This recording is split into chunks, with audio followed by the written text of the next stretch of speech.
Okay, by request, I'm going to do a quick video to show you how I shape my dogs to back up to a foot target. As I'm using JT, who has very little training, in case it's not obvious.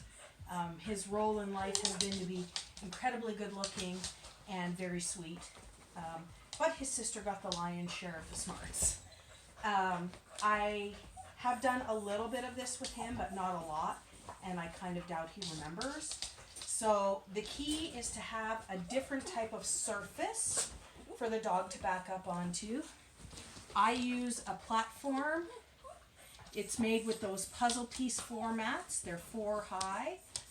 I measure it to fit the dog, and then I just wrap duct tape around the ends.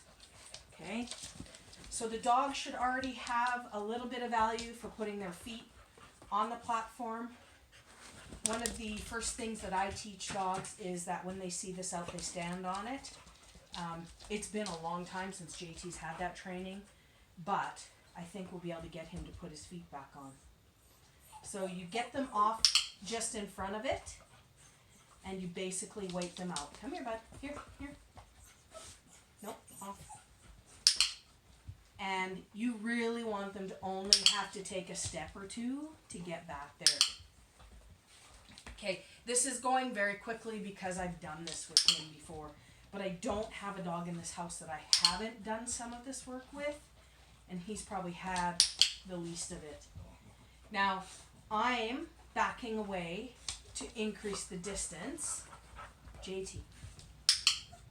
So, if the dog is struggling for whatever reason, I will often feed them on the ground between my feet, which sets them up to back up.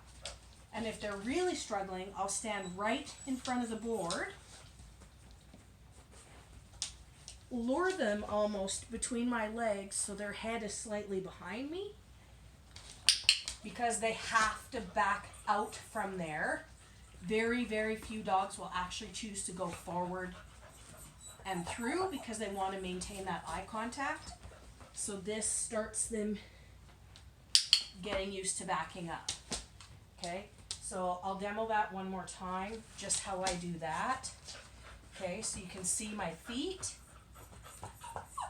I'm putting the food, you can see my hand come through behind, down there, and he naturally has to back out from there.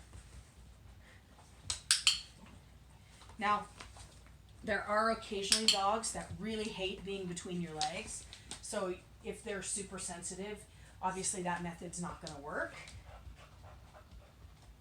Yeah, and dropping food doesn't help either. Back. So, he's not as refined as my other dogs. They have the pattern down fairly well.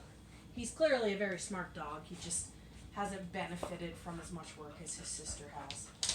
JT. Back. And sometimes if it's getting too long between rewards, especially with a super green dog, they get frustrated really fast. They'll start doing things like that. Look, JT. I might even have them come in for a hand touch. Yes. Same type of deal. I might have it between my legs. Dude, you've got to settle down. JT. Yes. Same type of deal, right? If you're holding your hand between your legs, they have to back up to get out.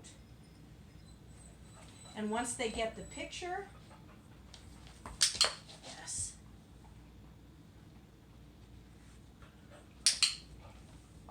And I'm not clicking for the actual stepping back. I'm clicking for the foot making contact with the platform. What I am not clicking is when that foot makes contact with the platform when he's moving forwards. So it's putting it in a context for him that I want him to back up to it, not approach it head on. Good boy. So I would say with Bowie, it took a while to get the distance that I got, but it's very fast to build the initial couple of feet.